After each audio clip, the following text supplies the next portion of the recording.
Hello बच्चों, क्या हाल चाल, कैसे हैं आप सब? बढ़िया।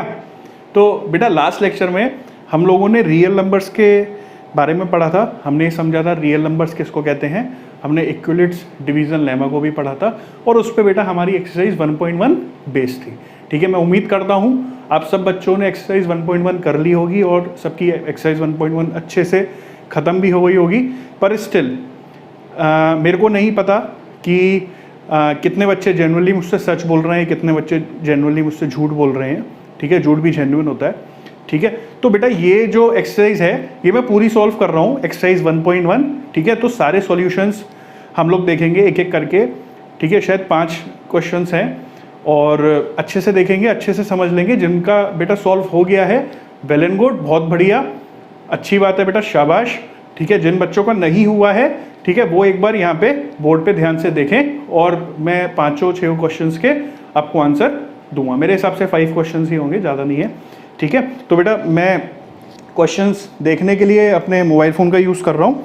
ठीक है, और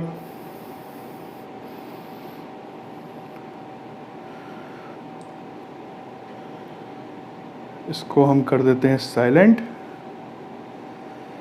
ठीक है, तो बेटा एक्सरसाइज 1.1, ठीक है, 5 ही क्वेश्चंस हैं।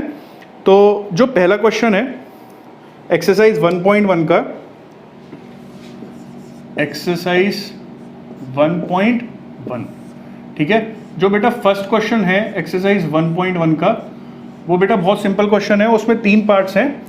ठीक है, मैं एक पार्ट सॉल्व करूंगा बेटा, बाकी के दोनों आप कर लेना। मैं क्वेश्चन वन का फर्स्ट पार्ट सॉल्व करता हूं।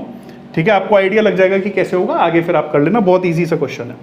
ठीक है बेटा, हमें इक्विलेट डिवीजन लेमा यूज करके 135 एंड 225 का बेटा HCF निकालना है। हमें क्या निकालना है बेटा? 135 एंड 225 का HCF निकालना है। बेटा बात समझ में आई? ठीक है बेटा, ध्यान करो कि हम सबसे पहले क्या चेक करते थे। हम सबसे पहले बेटा यही तो चेक करते थे कि ये 2 नंबर हैं, मान लो A और B, कोई भी एक इनमें से A होगा और एक इनमें से B होगा, तो कौन सा नंबर बड़ा है उसी को तो हम A बोलेंगे। तो बेटा यहाँ पे हमने A मान लिया, किसको बेटा? A क्या होगा? 225, क्योंकि 135 और 225 में 225 इज बिगर देन 135। ठीक है, देन आफ्टर बेटा B हम किसको मानेंगे? 135 को। ठीक है, A is always greater than B। Then अगर A B से बड़ा होगा तो A is equal to B into Q plus R। ये बेटा क्या थी? Euclid division lemma. ठीक है, इक्विलेट्स डिवीजन लेमा। ठीक है, इसी के बेसिस पे हम बेटा क्या कैलकुलेट करेंगे? अब HCF निकालेंगे 135 को और 225 का। ठीक है बच्चे, आओ। ठीक है, अब A की जगह पे बेटा हम लिखेंगे 225 और B की जगह पे हम लिखेंगे 135। क्यों? क्वेश्चन। ठीक है, तो बेटा देखो 225 को अगर हम 135 से डिवाइड करेंगे तो बेटा ये 1 टाइम्स जाएगा। ठीक है, और बेटा रिमाइंडर बचेगा आपके पास, यहां से अगर माइनस कर देंगे तो बेटा रिमाइंडर बच जाएगा 90। रिमाइंडर क्या बच जाएगा? 90। ठीक है, तो क्वेश्चन की जगह पे बेटा हमने 1 लिख दिया और रिमाइंडर की जगह पे बेटा हमने लिख दिया 90। ठीक है, अब बेटा 135 A की जगह पे आ जाएगा। ठीक है, यहां से उतर के यहां पे, और 90 जो रिमाइंडर होगा वो B की जगह पे आ जाएगा। ठीक है, तो बेटा अगर 135 और 90 को आप 135 को 90 से डिवाइड करोगे तो बेटा ये भी 1 टाइम्स जाएगा। 90 1 जा 90 प्लस 45 प्लस 45। ठीक है, 45 बेटा क्या होगा? हमारा रिमाइंडर होगा। ठीक है, चलो आगे चलते हैं बेटा, अच्छे से समझ में आ रहा होगा आप लोगों को। ठीक है बेटा, ध्यान से देखो, अब 90 आ जाएगा बेटा A की जगह पे। ठीक है, और 45 आ जाएगा बेटा B की जगह पे। बेटा 45 को अगर मैं 2 टाइम्स मल्टीप्लाई करूं तो 90 हो जाता है। 90 को अगर मैं 45 से डिवाइड करूंगा तो 2 टाइम्स में पूरा चला जाएगा। ठीक है, तो बेटा रिमाइंडर क्या बचेगा? 0। यस, यही तो चाहिए था हमें। ठीक है, अब रिमाइंडर बेटा 0 आ गया। अब रिमाइंडर बेटा 0 आ गया तो जब जिस इक्वेशन में रिमाइंडर 0 आता है उस इक्वेशन में B की जगह पे जो भी होता है वो HCF होता है। 2 नंबर्स का, वो 2 नंबर्स का बेटा HCF होता है। तो यहाँ पे बेटा B की जगह पे क्या है? 45। तो बेटा HCF 135 का और 225 का HCF क्या होगा बेटा 45, ठीक है। HCF क्या होगा बेटा 45, ठीक है। चलो आगे देखते हैं बेटा next question. I hope so ये आपको समझ में आ गया होगा, ठीक है। सेकंड पार्ट, थर्ड पार्ट, चलो मैं थर्ड पार्ट बेटा बता देता हूं, ठीक है। सेकंड पार्ट आप कर लेना, थर्ड पार्ट मैं बता देता हूं। वैसे मेरा मन नहीं है करने का, पर आप जैसे बच्चों की शक्ल देख के मेरे को थोड़ी सी दया आ जाती है, तो मैं एक आध क्वेश्चन ज़्यादा कर सकता हूँ, कोई दिक्कत नहीं है बेटा आप लोगों के लिए, ठीक है। चलो आगे बढ़ते हैं। क्वेश्चन नंबर 1 का थर्ड पार्ट, ठीक है। आओ बेटा थर्ड पार्ट है, हमें HCF कैलकुलेट करना है 867 का एंड 255 का, ठीक है बेटा। जैसे इक्विलेट्स डिवीजन लेमा हमने फर्स्ट वाले पार्ट में लगाई थी, इसी तरीके से इक्विलेट्स डिवीजन लेमा इस वाले पार्ट में भी लगा लेंगे, ठीक है बेटा। यहाँ पे A क्या होगा 867 और B क्या होगा 255, समझ में आया बेटा। A कितना होगा 867, B कितना होगा 255, क्योंकि 867 इज ऑलवेज ग्रेटर देन 255, तो जो ग्रेटर होता है बेटा उसको हम A मानते हैं, ठीक है। इक्विलेट्स डिवीजन लेमा के हिसाब से A equal to B into Q plus R, है ना। तो बेटा A की जगह पे क्या आ जाएगा 867 और B की जगह पे क्या आ जाएगा बेटा 255, ठीक है। 255 को अगर मैं मल्टीप्लाई करता हूं बेटा 255 को अगर 3 टाइम्स 3 से, ठीक है, तो 5 3 15, कैरी लगा 1, 5 3 15, 1 जो कैरी था उसका 1, ठीक है, तो 6 हो गया, 2 3 6, 1 एक कैरी आया था 765, ठीक है। और 3 टाइम्स 765 आएगा, और 867 को अगर मैं डिवाइड करता हूं बेटा 255 से, 867 को बेटा डिवाइड करता हूं अगर मैं 255 से, तो बेटा 3 टाइम्स ही जाएगा, और क्या आएगा 7 क्या आया था बेटा 765, ठीक है। माइनस करते हैं 201, क्या बचेगा बेटा रिमाइंडर में 102, मल्टीप्लाई करेंगे बेटा 255 को 3 से, 765 आया था और 102, क्या बच जाएगा बेटा रिमाइंडर बच जाएगा, क्या बच जाएगा बेटा रिमाइंडर बच जाएगा, है ना। बात समझ में आ रही है, ठीक है। अब 255 को बेटा लिख देंगे हम एक ही जगह पे, यानी कि 255 एक ही जगह पे आ गया, और 102 को बेटा लिख देंगे हम B की जगह पे, तो 102 बेटा B की जगह पे आ गया। अब 255 को अगर हम डिवाइड करेंगे बेटा 102 से, ठीक है, तो 2 टाइम्स जाएगा बेटा 51, ठीक है। 51 बेटा रिमाइंडर बच गया, तो 102 को बेटा नीचे लिखेंगे एक ही जगह पे, उसके बाद 51 आ जाएगा बेटा B की जगह पे, और अगर 51 को मैं 2 टाइम्स मल्टीप्लाई करूंगा तो क्या आएगा 102 आएगा, और 102 को अगर मैं 51 से डिवाइड करूंगा तो 2 टाइम्स में 102 पूरा चला जाएगा, तो रिमाइंडर बेटा क्या बचेगा 0, रिमाइंडर क्या बचेगा बेटा 0। तो HCF हमें मिल गया, HCF बेटा क्या होगा 867 और 255 का HCF बेटा क्या होगा 55, आंसर आ गया। 867 और 255 का बेटा HCF क्या होगा 51, ठीक है बेटा। चलो आगे चलते हैं। आई होप सो जो सेकंड पार्ट मैंने छोड़ा है वो आप सबसे हो जाएगा। अगर किसी बच्चे का नहीं हुआ हो या आंसर नहीं आया हो तो मेरे को फिर बता देना, मैं तब भी सॉल्व कर दूंगा बेटा। चलो क्वेश्चन नंबर 2 देखते हैं।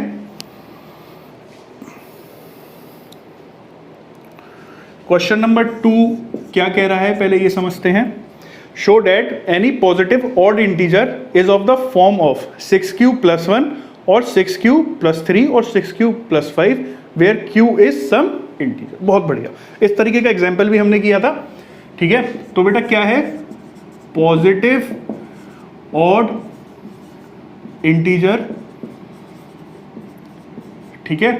हमें क्या चाहिए पॉजिटिव, क्या शो करना है positive odd integer is in the form of, किस फॉर्म में होना चाहिए 6q + 1 6q + 3 और 6q + 5, इस फॉर्म में होना चाहिए, ठीक है। बात समझ में आ रही है। हमें कोई भी पॉजिटिव ऑड इंटीजर कोई भी अगर नंबर होगा तो वो किस फॉर्म में होगा, वो इसी फॉर्म में होना चाहिए, ठीक है। तो बेटा इसके लिए हम लोगों ने एग्जाम्पल भी देखे थे इस तरीके से, ठीक है। सबसे पहले इसके लिए हम क्या करते थे, let a be any positive integer such that b is equal to 6। 6 कहां से आया बेटा, यहां से, ठीक है। b is equal to 6। बेटा 6 वहां पे इसलिए यहां पे लिखता हूं मैं, ठीक है। समझो बेटा मेरी बात, 6 मेरे को यहां पे कैसे पता चला, ऐसे पता चला, मैंने इस फॉर्म को देखा ध्यान से, ठीक है। फॉर्म क्या कह रही है, 6q + 1। अब q में मैं कौन सा नंबर मल्टीप्लाई करूं, ठीक है, जिससे कि b बन जाए वो, ठीक है। कौन सा नंबर मल्टीप्लाई करूं जो b बन जाए, तो b कौन सा नंबर होगा बेटा, q के बगल वाला ही नंबर तो होगा जिसमें q मल्टीप्लाई हो रहा होगा, ठीक है। तो ये बहुत सिंपल है, ठीक है। b = 6, यहां पे b = 6 ले लिया। देन इक्विवेलेंट थ्योरम से a = b × q + r, ठीक है बेटा। ये स्टेटमेंट हमें पता है, इक्विवेलेंट डिवीजन लेमा का स्टेटमेंट है। तो हमें ये भी पता है कि जो r की वैल्यू है या तो बेटा 0 से बड़ी होती है या 0 होती है और b से छोटी होती है। जो r की वैल्यू होती है 0 से या तो 0 होगी या 0 से बड़ी होगी, पर b से जरूर छोटी होगी। तो बेटा then values of r will be, r की क्या क्या वैल्यू पॉसिबल है बेटा, यहां से देखो बेटा, एक तो 0 हो सकती है, 1 हो सकती है, 2 हो सकती है, 3 हो सकती है, 4 हो सकती है और 5 हो सकती है। 0 से लेके 5 तक की वैल्यूज ही तो हो सकती हैं r के लिए, ठीक है। 0 से लेके 5 तक की वैल्यूज ही तो हो सकती है बेटा r के लिए, है ना। तो अब हमें हर इक्वेशन में, ठीक है, हर इक्वेशन में r की वैल्यू पुट करनी होगी, ठीक है। r की वैल्यू के हिसाब से हमें इक्वेशंस बनानी होंगी, r की वैल्यूज के हिसाब से हमें इक्वेशंस बनानी होंगी, ठीक है। तो condition when r is equal to 0, then जब बेटा r की वैल्यू 0 होगी तब क्या होगा, देखो बेटा a की वैल्यू, a की वैल्यू तो a ही है, ठीक है। हमने कोई भी पॉजिटिव इंटीजर माना हुआ है। b की वैल्यू क्या है, यहाँ पे क्या आता है, b × q + r, है ना। तो b की वैल्यू क्या है, 6। q क्या है, q हमें एक इंटीजर दिया हुआ है, हमें q क्या दिया हुआ है, एक इंटीजर है, ठीक है। क्वेश्चन में दिया हुआ है where q is an integer, ठीक है। प्लस r, r की वैल्यू हमने बेटा क्या रखी, 0। r की वैल्यू क्या रखी हमने, 0, ठीक है। तो बेटा क्या आ गया यहाँ से, a = 6q, क्या है बेटा यहाँ से, a = 6q, ठीक है। तो बेटा अगर किसी भी नंबर को q क्या है, कोई पॉजिटिव ऑड इंटीजर है, अगर बेटा किसी भी नंबर को आप 6 से मल्टीप्लाई करोगे, मान लो आपने 0 को 6 से मल्टीप्लाई किया, तो बेटा आंसर क्या आएगा, 0। 0 ऑड है या इवन है, ठीक है। 0 ऑड है या इवन है ये मेरे को बताओगे, 0 एक इवन नंबर है, ठीक है। 2 को अगर 6 से मल्टीप्लाई करोगे तो क्या आएगा, ठीक है, 12 आएगा, ठीक है। तो 12 क्या है, ये भी एक इवन नंबर है। 1 को 6 से मल्टीप्लाई करोगे तो क्या आएगा, तो भी 6 आएगा, ठीक है। 2 से मल्टीप्लाई करोगे तो क्या आएगा, 12 आएगा। 3 से करोगे तो 18 आएगा। 4 से करोगे तो 24 आएगा, ठीक है। तो 6 से अगर कोई भी पॉजिटिव इंटीजर का मल्टीप्लिकेशन होता है तो हमेशा आंसर इवन आता है। Always even number will come when any positive integer is multiplied by 6, ठीक है। therefore a = 6q is not valid for any odd positive integer। Odd positive integer के लिए तो वैल्यू एग्जिस्ट कर ही नहीं सकती, ठीक है। ऑड इंटीजर के लिए तो वैल्यू एग्जिस्ट कर ही नहीं सकती, ठीक है। इतनी बात समझ में आई? चलो इसके लिए तो बेटा ये कंडीशन फेल हो गई, पर r इक्वल टू 1 पे देखते हैं, r इक्वल टू 1 पे देखते हैं। चलो इस तरफ देखते हैं बेटा, r इक्वल टू 1 पे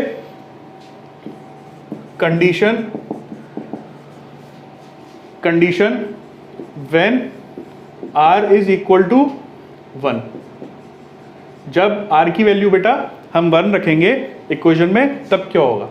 तो बेटा a equal to b q plus r, ठीक है। तो a की वैल्यू तो बेटा a ही है, b की वैल्यू 6 है, ये बेटा b है, ठीक है। b की वैल्यू 6 है, 6q, r की वैल्यू बेटा हमने क्या रखी? 1, r की वैल्यू हमने क्या रखी? 1। अब बेटा इस कंडीशन से अगर हम चेक करते हैं, ठीक है, तो q की वैल्यू कोई भी रखो, q की वैल्यू आपने 0 रखी, ठीक है, पॉजिटिव ऑड इंटीजर, q की वैल्यू आप 0 रख सकते हो, ठीक है। तो बेटा आंसर क्या आएगा? 1, ये ऑड इंटीजर है, पॉजिटिव भी है, ठीक है। और अगर q की वैल्यू 1 रखोगे तब क्या आएगा? 6 1 जा 6 प्लस 1, तो बेटा 7 आएगा। अरे वाह, ये भी पॉजिटिव ऑड इंटीजर है। अगर q की वैल्यू 2 रखोगे तो क्या आएगा? a इक्वल टू 6 इंटू 2 यानी कि 12 प्लस 1 13, ये भी पॉजिटिव ऑड इंटीजर आएगा। अरे वाह भाई, ये कंडीशन तो सेटिस्फाई हो रही है, ठीक है। दिस कंडीशन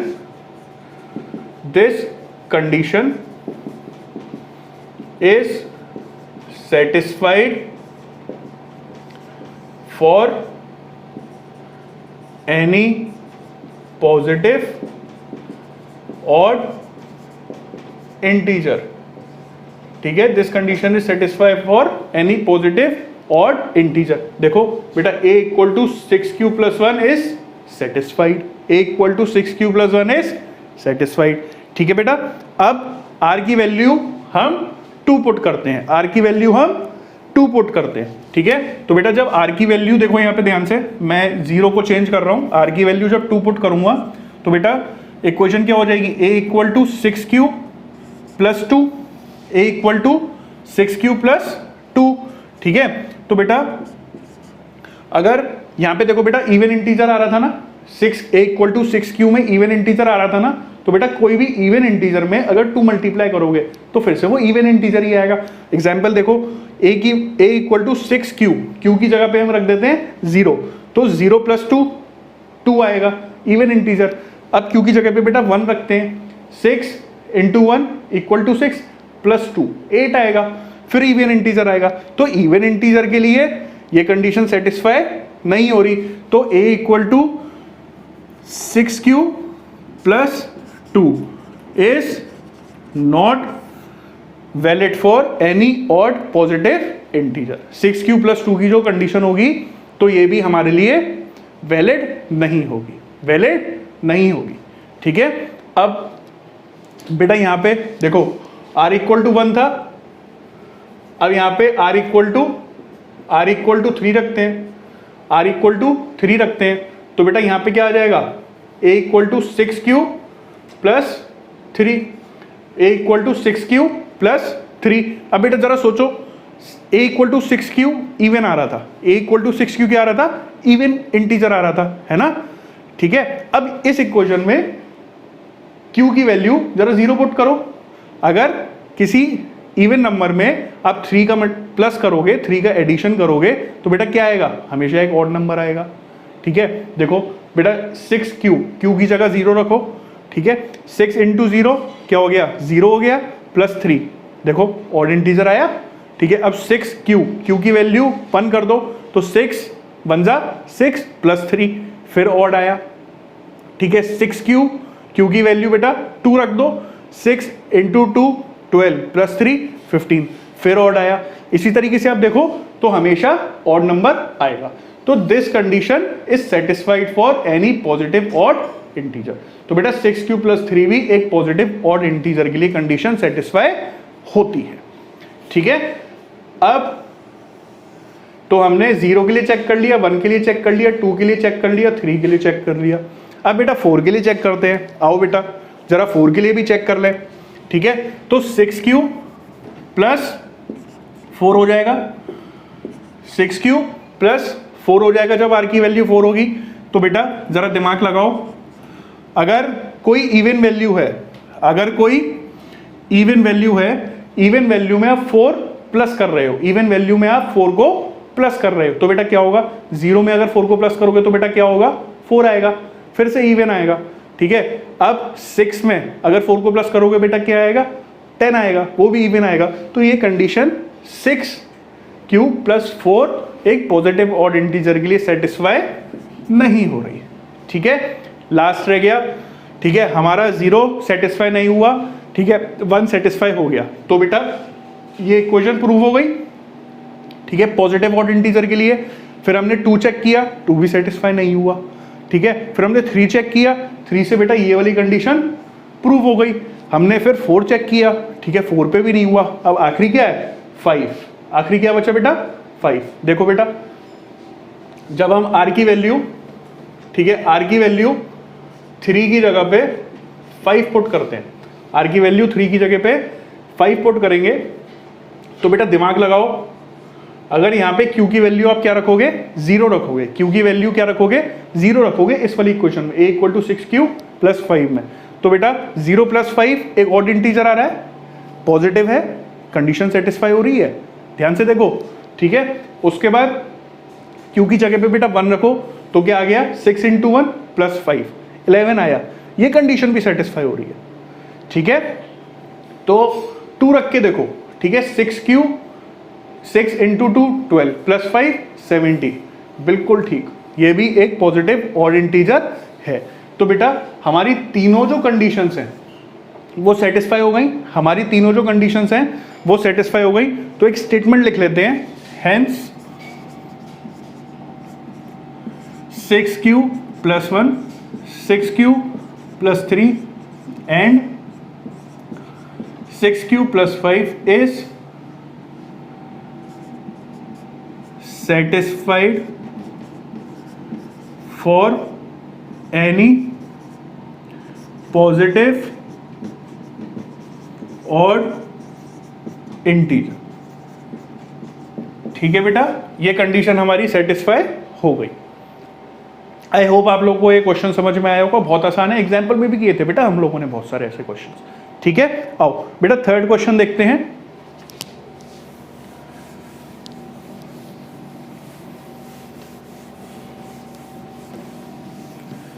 बहुत सिंपल एक्सरसाइज है बेटा, बिल्कुल पहली एक्सरसाइज है, बहुत आराम से बहुत अच्छे से करो, ठीक है, चैप्टर भी बहुत आसान है। आई होप आप सबको ये क्वेश्चन सॉल्व करने में मजा आ रहा होगा। मजा बेटा क्वेश्चन सॉल्व करने में तभी आता है जब हमें चैप्टर अच्छी तरीके से क्लियर हो, हमें क्वेश्चंस अच्छी तरीके से क्लियर हो जाए, ठीक है बेटा। थर्ड क्वेश्चन देखते हैं। An army of 616 members, 616 members की बेटा एक आर्मी है, ठीक है, उसको मार्च करना है, ठीक है, कितने के बैंड में, 32 मेंबर्स के बैंड में उनको परेड करनी है, ठीक है। The 2 groups are to march in the same number of columns, ठीक है, 2 ग्रुप्स हैं, ठीक है, एक 616 का ग्रुप है और एक 32 मेंबर्स का ग्रुप है, ठीक है, इनको सेम नंबर ऑफ कॉलम में मार्च करना है, ठीक है। What is the maximum number of columns in which they can march, ठीक है, हमें मैक्सिमम नंबर ऑफ कॉलम्स निकालने हैं कि वो मार्च कर पाए। बहुत सिंपल है बेटा, एचसीएफ निकाल दो, एचसीएफ निकाल दो 616 और 616 और 32 का, है कि नहीं, ठीक है। तो 616 और 32 में से बेटा A is always greater than B, तो बेटा A क्या होगा 616 और B क्या होगा 32, ठीक है। फटाफट से इक्विवेलेंट लेमा लगा दो, ठीक है, A = B × Q + R, ठीक है। तो बेटा A क्या होगा 616, B क्या होगा बेटा 32 × ठीक है बेटा 616 को मल्टीप्लाई करते हैं, सॉरी 616 को डिवाइड करते हैं 32 से, ठीक है। 616 को 32 से अगर हम डिवाइड करेंगे तो बेटा जरा इसको 18 टाइम्स करते हैं, 8 × 2 = 16, 8 × 3 = 24, 25 आ गए यहाँ पे 2 और 3 6 7 5 576, ज़रा 19 टाइम्स करके देखें, इसमें 19 प्लस कर देते हैं तो ये हो जाएगा 19 576 में अगर हम 32 प्लस करते हैं तो ये बेटा हो जाएगा 80608। ठीक है, तो बेटा 19 टाइम्स जाएगा, 19 टाइम्स जाएगा। ठीक है, अगर हम 616 को 32 से डिवाइड करते हैं तो बेटा ये 19 टाइम्स जाएगा। ठीक है, और आएगा 608। माइनस करेंगे तो बेटा क्या बचेगा, 8 ही बचेगा, है ना। माइनस करेंगे तो बेटा 8 ही बचेगा। ठीक है, तो Q की जगह पे बेटा क्या आ गया 19 और R की जगह पे क्या आ गया 8। R की जगह पे बेटा क्या आ गया 8। बहुत आसान है। ठीक है, 32 बेटा नीचे आ जाएगा A की जगह पे और 8 आ जाएगा B की जगह पे इंटू 8 4 जा 32। वेरी गुड, ये देखो बेटा 0 आ गया, 0 आ गया। और B की जगह पे क्या है बेटा, यहाँ पे 8 है। B की जगह पे क्या है बेटा, यहाँ पे 8 है। तो बेटा जो आर्मी पर्सन्स हैं उनको 8 के कॉलम्स में मार्च करना पड़ेगा, 8% के कॉलम में मार्च करना पड़ेगा। ठीक है, ये बेटा आंसर हमारा आ गया HCF 616 और 32 का HCF इज 8। आ गई बेटा बात समझ में। आगे चले बेटा, आगे चले। क्वेश्चन 4,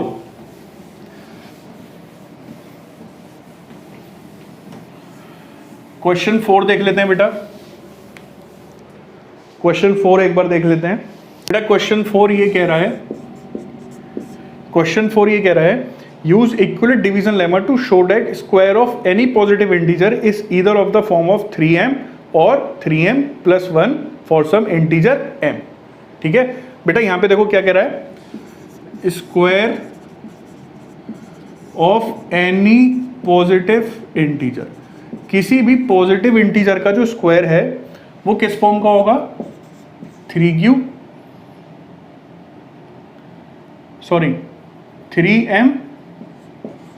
और 3m + 1 की फॉर्म का होगा, 3m और 3m + 1 की फॉर्म का होगा। वेयर m क्या है बेटा, ये m क्या है, कोई एक इंटीजर है। m क्या है बेटा, एक इंटीजर है। ठीक है, तो आओ बेटा देखते हैं, हमें वही अपना पुराना पैटर्न फॉलो करना है।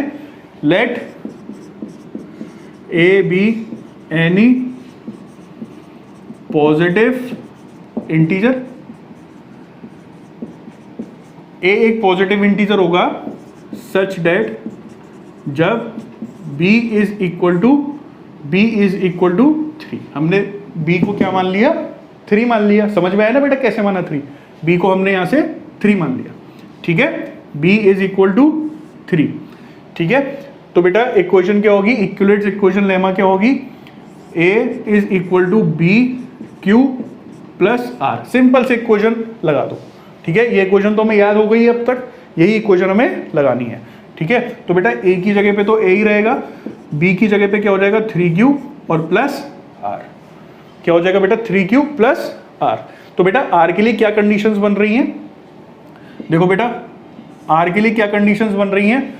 ठीक है, r क्या होना चाहिए, 0 के बराबर या फिर 0 से बड़ा होगा और b से कम होगा। तो बेटा b क्या है यहाँ पे 3, b क्या है बेटा देखो यहाँ पे 3। ठीक है, r जो होता है, जो रिमाइंडर होता है वो ऑलवेज 0 या 0 से बड़ा होता है, बट जो डिवाइजर है, ठीक है, जो डिवाइजर है उससे तो छोटा होता है, यानी कि b से छोटा होगा। ठीक है, अब आगे चलते हैं। ठीक है, तो बेटा r की वैल्यूज क्या हो गई, वैल्यूज ऑफ r इज 0 1 और 2, 0 1 और 2। ठीक है, तो बेटा r की वैल्यू हम क्या पुट करेंगे, सबसे पहले 0, फिर 1 पुट करेंगे, फिर क्या पुट करेंगे 2 पुट करेंगे। ठीक है, आओ बेटा देखते हैं, put r equal to 0 in equation 1। पहली इक्वेशन में हमने r इक्वल टू 0 पुट कर दिया और पहली इक्वेशन किसको मान लिया बेटा, इसको मान लिया। ठीक है, तो बेटा जब हम यहाँ पे r पुट करेंगे तो ये क्या हो जाएगा, a equal to 3q plus 0, क्योंकि r की वैल्यू तो 0 है। ठीक है, अब देखो यहाँ पे हम एक ट्रिकी पार्ट कर रहे हैं, इसको हम बोल रहे हैं on squaring both the sides. ये आपके लिए नई चीज है बेटा, जरा समझ लो। हमने क्या किया, स्क्वायर कर दिया दोनों तरफ, ठीक है, क्योंकि हमें स्क्वायर ऑफ पॉजिटिव इंटीजर देखना है। क्या देखना है, स्क्वायर ऑफ पॉजिटिव इंटीजर देखना है। तो बेटा एक मतलब समझो, आपको समझना जरूरी है कि इक्वल टू का मतलब क्या होता है। इक्वल टू, ये देखो बेटा, इक्वल टू का साइन लगाए ना यहाँ पे, a इक्वल टू 3q में इक्वल टू का साइन है ना। इक्वल टू का मतलब क्या होता है बेटा, जो भी पार्ट लेफ्ट हैंड साइड पे लिखा है वो पार्ट RH, जो भी राइट हैंड साइड पे लिखा है RHS में जो भी पार्ट लिखा है, ये दोनों आपस में एक दूसरे के इक्वल हैं, ठीक है। तो ये है बेटा A और इक्वल है बेटा B के, ठीक है। तो अगर मैं A में 1 प्लस करूं और B में 1 प्लस करूं तो क्या कोई फर्क पड़ेगा? नहीं, कोई फर्क नहीं पड़ेगा, तब भी तो इक्वल रहेंगे, ठीक है। अगर मैं A का स्क्वायर कर दूं और B का भी स्क्वायर कर दूं तो क्या A और B को कोई फर्क पड़ेगा? A और B इक्वल है ना, तो तब भी तो A का स्क्वायर इक्वल टू B का स्क्वायर ही होगा, ठीक है। तो बेटा इसी तरीके से जब ये दोनों इक्वल हैं, ठीक है, इक्वल टू का मतलब होता है दोनों तरफ इक्वलिटी है, दोनों तरफ इक्वलिटी है, ठीक है। तो दोनों साइड का अगर मैं स्क्वायर करता हूं तो यहाँ पे बेटा क्या हो गया, A का स्क्वायर, यहाँ पे क्या हो गया बेटा 3q का होल स्क्वायर, ठीक है। तो बेटा इसको ओपन करते हैं, आगे चलते हैं। A square equal to 9q square, 9q square, 3q square का मतलब हुआ 3q इंटू 3q, ठीक है। तो 3 into 3 9q into q square, और दोनों मल्टीप्लाई में है तो 9q स्क्वायर, ठीक है। तो बेटा हमें फॉर्म क्या बनानी है, हमें फॉर्म बनानी है 3m की, ठीक है। तो अगर हम m को मान लें 3q स्क्वायर, ठीक है, अगर हम m को मान लें इस इक्वेशन में 3q स्क्वायर, तो बेटा a स्क्वायर की वैल्यू आ जाएगी 3m, यही तो हमें चाहिए था, ठीक है। m कोई भी एक इंटीजर है ना, m कोई भी एक इंटीजर है ना, तो बेटा अगर m कोई भी इंटीजर है, ठीक है, तो उसकी कोई ना कोई वैल्यू होगी, तो उसकी वैल्यू क्या आ गई, m की वैल्यू आ गई 3q स्क्वायर। m की वैल्यू क्या हो गई 3q स्क्वायर, कोई भी इंटीजर है 3q स्क्वायर, q की वैल्यू 0 भी हो सकती है, 1 भी हो सकती है, पुट करो बहुत सारी वैल्यूज निकल के आएंगी। बट अगर हम किसी भी नंबर का स्क्वायर कर रहे हैं तो हमारी जो आंसर की फॉर्म बनेगी या जो इक्वेशन होगी उसकी, वो a square equal to 3m always होगी, a square equal to 3m हमेशा होगी, ठीक है।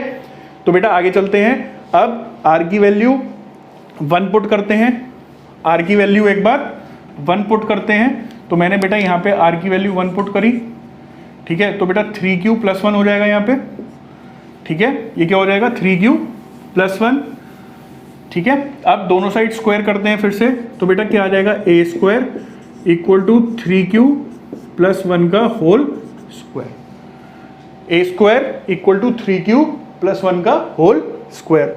इसको बेटा ओपन करते हैं 3q प्लस 1 के होल स्क्वायर को, तो ये हो जाएगा बेटा 9q स्क्वायर, ठीक है। बेटा देखो कैसे कर रहा हूं, ये a प्लस बी का होल स्क्वायर क्या होता है बेटा, a into b, a into b. तो बेटा सॉल्व होके क्या आता है, ये a square plus 2ab plus b square, ठीक है।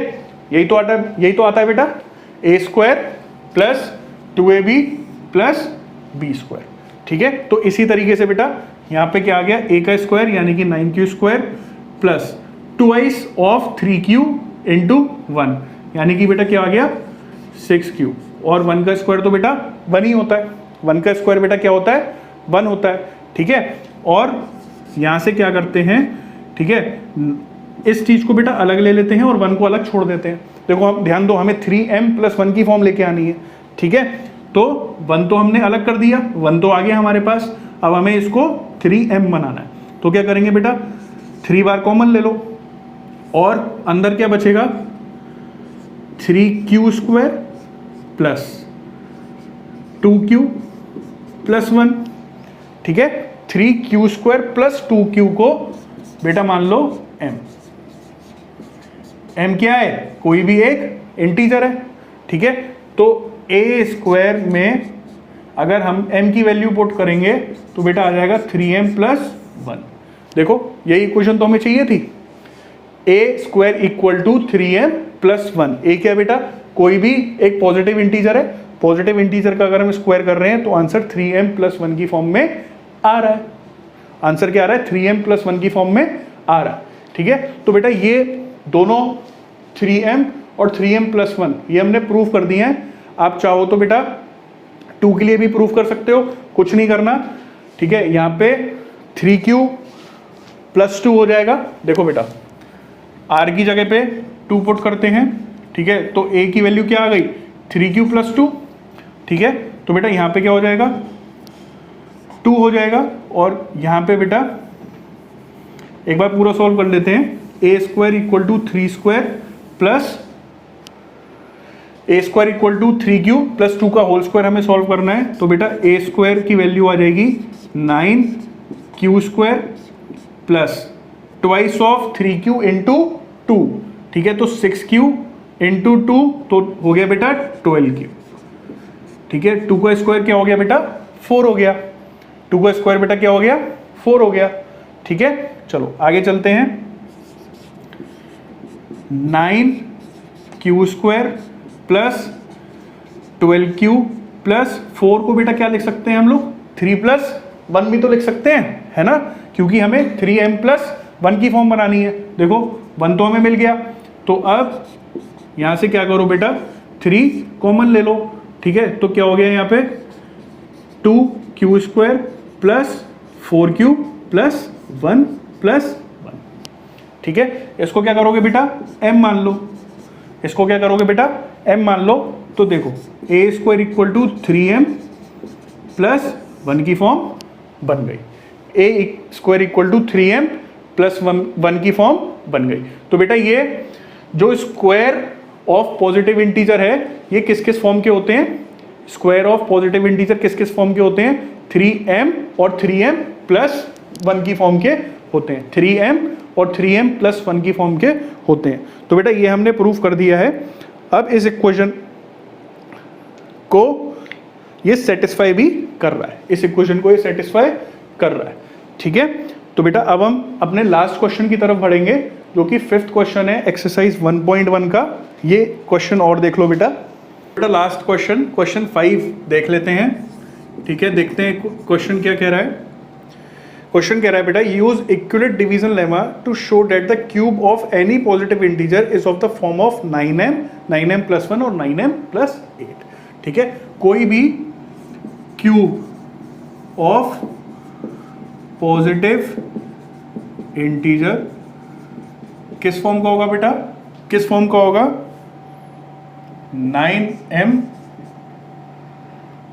9m+1 और 9m+8।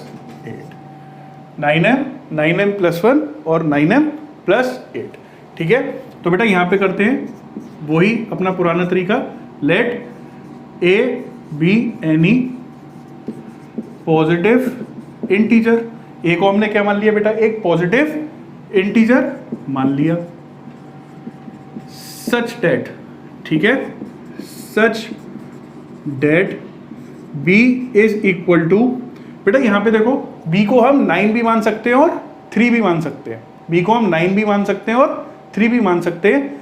ठीक है, कुछ भी मान लो। मैं b = 3 मान के कर लेता हूं, आप एक बार b = 9 मान के और कर लेना। थोड़ी सी कैलकुलेशन लंबी होगी पर आंसर उससे भी आएगा। ठीक है, b = 3 मान लिया मैंने। ठीक है, और उसके बाद क्या किया? इक्वेशन क्या है बेटा? a = bq plus r। ठीक है, तो b की वैल्यू बेटा हमने 3 मानी है। a = 3q plus r। ठीक है, r की वैल्यू बेटा किस पे सेटिस्फाई होगी? ठीक है, देखो r की वैल्यू 0 से तो बड़ी होगी पर 3 से छोटी होगी। r की वैल्यू 0 से तो बड़ी होगी पर 3 से छोटी होगी। ठीक है, तो बेटा r की वैल्यूज क्या क्या होंगी? 0, 1 और 2। r की वैल्यूज क्या होंगी? 0, 1 और 2। बेटा अगर आप b की जगह पे 9 मान रहे हो ना तो भी 0, 1, 2 का ही प्रूफ करना पड़ेगा, तो ये तीनों आ जाएंगे। ठीक है, तो बेटा इस इक्वेशन को हम मान लेते हैं इक्वेशन 1 और पुट करते हैं r की वैल्यू 0 पहली इक्वेशन में। Putting value of r = 0 in equation 1 in equation 1। ठीक है, तो बेटा पुट करते हैं a equal to 3q plus r की वैल्यू क्या हो गई बेटा 0। ठीक है, अब बेटा यहाँ पे क्या करते हैं, दोनों तरफ क्यूब करते हैं, on cubing both the sides, on cubing both the sides. बेटा जैसे हमने उधर पिछले वाले क्वेश्चन में दोनों तरफ स्क्वायर किया था, इधर हमने दोनों तरफ क्यूब कर दिया, कोई डिफरेंस तो होता नहीं है क्योंकि LHS RHS के इक्वल होती है अगर बीच में इक्वल टू का साइन लगा होता है। तो अगर इधर हम दोनों तरफ स्क्वायर कर दें या दोनों तरफ क्यूब भी कर दें तो कोई फर्क नहीं पड़ता। ठीक है, तो a क्यूब इक्वल टू बेटा आ गया 3 × 9 इंटू 3, 9 3 27 क्यू का क्यूब, 27 क्यू का क्यूब। ठीक है, तो देखो बेटा a क्यूब हमें किसके बराबर प्रूव करना है, 9m के। तो बेटा इधर से क्या करें, 9 कॉमन ले ले तो अंदर क्या बच जाएगा, 3q का क्यूब। ठीक है, और बेटा 3q के क्यूब को मान लो m, तो a क्यूब बेटा किसके बराबर आ गया, 9m के बराबर आ गया। किसके बराबर आ गया बेटा, 9m के बराबर आ गया। ठीक है, तो चलो बेटा फटाफट से अब हम लोग r की जगह पे 1 पुट करते हैं, r की जगह पे 1 पुट करते हैं। कौन सी इक्वेशन में, इक्वेशन 1 में। ठीक है, तो a equal to 3q plus 1 हो जाएगा क्योंकि r की जगह पे बेटा हमने क्या माना है, 1 माना है। ठीक है, और बेटा दोनों तरफ अगर हम क्यूब करेंगे तो हो जाएगा a क्यूब 3q प्लस 1 का होल क्यूब। अरे वाह, a प्लस b का होल क्यूब भी आपको पता होना चाहिए। ठीक है, तो a प्लस बी का होल स्क्वायर तो आपको पता है। ठीक है, तो a प्लस बी का होल क्यूब भी आप देख लो। ठीक है, तो ये होता है बेटा a cube plus b cube plus 3a² b plus 3b² a। ठीक है, ये होता है बेटा a प्लस बी का होल क्यूब। ठीक है, ये कैसे निकला, तो बेटा a प्लस बी का होल स्क्वायर जो भी आया था उसमें a प्लस बी का मल्टीप्लाई और कर देना, तो बेटा यही वैल्यू आ जाएगी। ठीक है, तो इसका मतलब क्या है, a प्लस बी फिर ब्रैकेट में a प्लस बी फिर ब्रैकेट में a प्लस बी का अगर मल्टीप्लाई करोगे तो बेटा यही आएगा। ठीक है, तो बेटा इसको हम ओपन करते हैं उस वाले फॉर्मूले से। ठीक है, जो a प्लस बी का होल क्यूब है, तो बेटा देखो क्या आएगा, 3q का होल क्यूब। ठीक है, 1 का होल क्यूब तो 1 ही होगा प्लस 3a² b। ठीक है, तो 3 इंटू 3q का whole square into 1 plus 3b², 1 का स्क्वायर तो 1 ही होगा इंटू 3q।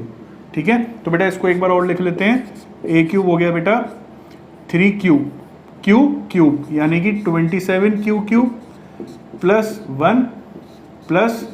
1 बेटा ये वाला 1 प्लस। ठीक है, इसको सॉल्व कर लेते हैं, 3 का स्क्वायर बेटा 9 3 27q² प्लस 3 इंटू 3 9q। ठीक है, तो बेटा ये एक हमारे पास इक्वेशन हो गई। इस इक्वेशन को अगर हम सॉल्व करेंगे तो बेटा 1 को मान लेंगे। ठीक है, यहाँ पे 1 को बाहर मान लेते हैं और बाकी सबको ले लेते हैं बेटा एक ब्रैकेट में। ठीक है, बाकी सबको एक ब्रैकेट में ले लेते हैं क्योंकि हमें 9m प्लस 1 की फॉर्म बनानी है, 9m प्लस 1 की फॉर्म बनानी है। तो बेटा यहाँ पे लिखते हैं a cube equal to 27q cube plus 27q² plus 9q plus 1। ये बेटा 1 तो आ गया हमारा, 9m प्लस 1 की फॉर्म बनानी है, 1 तो हमारे पास ऑलरेडी है। ठीक है, तो अब बचा है 9m बनाना। तो बेटा 9 यहाँ से अगर हम कॉमन ले लें तो यहाँ पे क्या हो जाएगा, 3q cube plus 3q plus q और ब्रैकेट 1 प्लस 1। ठीक है बेटा, इसको हम मान लेते हैं m। ये जो भी नंबर है ये एक इंटीजर है, m भी एक इंटीजर है। तो बेटा इसको हमने मान लिया 3q cube plus 3q plus q को हम मान लेते हैं बेटा m। तो बेटा a क्यूब किसके बराबर आ जाएगा, देखो बेटा a क्यूब किसके बराबर आ गया, a क्यूब आ गया 9m प्लस 1 के बराबर। ठीक है, यानी कि फर्स्ट और सेकंड दोनों कंडीशन हमारी सेटिस्फाई कर गई। ठीक है, अब last value r equal to 2 भी पुट कर लेते हैं on putting r equal to 2 in equation 1 तो बेटा देखो क्या होगा, ठीक है, इन इक्वेशन 1 में हम पुट करेंगे, उसके बाद दोनों साइड का क्यूब करेंगे, क्योंकि हमें यही तो निकालना है कि अगर कोई इंटीजर का क्यूब होता है तो वो किस फॉर्म में होता है। तो हमने क्या किया, दोनों तरफ क्यूब कर दिया, ठीक है। इसको ओपन करते हैं, A cube equal to 3 cube का होल क्यूब प्लस 2 का whole cube plus 3 into 3 cube का whole square into 2 plus 3 into 2 का होल स्क्वायर इंटू 3 क्यूब। चलो बेटा ओपन कर लेते हैं, इसको सॉल्व कर लेते हैं एक बार। तो 27 क्यू क्यूब प्लस 2 का क्यूब बेटा क्या होगा, 2 इंटू 2 इंटू 2, ठीक है, तो हो गया बेटा 8, ठीक है, 3 इंटू 2 यानी कि 6 इंटू 9, 6 9 ज़ा 54 क्यूब स्क्वायर प्लस 3 है बेटा, और 2 का स्क्वायर है, 2 का स्क्वायर होता है बेटा 4 इंटू 3 12 इंटू 3 यानी कि 36 क्यूब, 36 क्यूब। अब देखो बेटा हमारी जो लास्ट कंडीशन है उसमें क्या है, 9m प्लस 8, 9m प्लस 8, तो बेटा 8 तो हमारे पास आ गया, 8 तो हमारे पास आ गया, 9m बनाना रह गया है, तो बेटा 9 कॉमन ले लेते हैं, तो बेटा आएगा 27 क्यू क्यूब में से अगर हमने 9 कॉमन ले लिया तो रह गया बेटा 3 Q cube plus 54 Q square में से अगर हम 9 कॉमन ले लेते हैं तो बेटा रह गया 6 क्यू स्क्वायर, और 36 क्यू में से अगर हम 9 कॉमन ले लेते हैं तो रह गया बेटा 4 क्यू, और 8 तो हमने अलग ले ही लिया था क्योंकि हमें फॉर्म बनानी थी 9m प्लस 8 की, ठीक है। तो बेटा इसको मान लो m, क्या मान लो बेटा m, क्योंकि m एक इंटीजर है, ठीक है, m एक इंटीजर है, ठीक है। तो a क्यूब बेटा बराबर हो गया 9m प्लस 8 के। तो हमारी जो बेटा थर्ड कंडीशन थी वो भी सेटिस्फाई हो गई, वो भी सेटिस्फाई हो गई। तो बेटा ये जो क्वेश्चंस थे, पांचों क्वेश्चंस, ये बहुत इजी थे, और मेरे को ये आपसे उम्मीद थी कि आप लोग सारे सॉल्व कर लोगे। अगर नहीं हो पाए तो कोई बात नहीं बेटा, पहली एक्सरसाइज थी, ठीक है, इजी एक्सरसाइज थी। एक बार दोबारा से मेरी पूरी वीडियो लेक्चर की जो इससे पहले जिसमें मैंने इक्विलेटरल डिवीजन लेमा समझाया था वो आप देख लो अगर नहीं हो पाए हैं तो, ठीक है। और अगर थोड़ा बहुत कैलकुलेशन में मिस्टेक करी है या क्यूब और स्क्वायर आपको समझ में नहीं आया तो एक्सरसाइज के सॉल्यूशंस देख लोगे तब आपको प्रॉपर्ली समझ में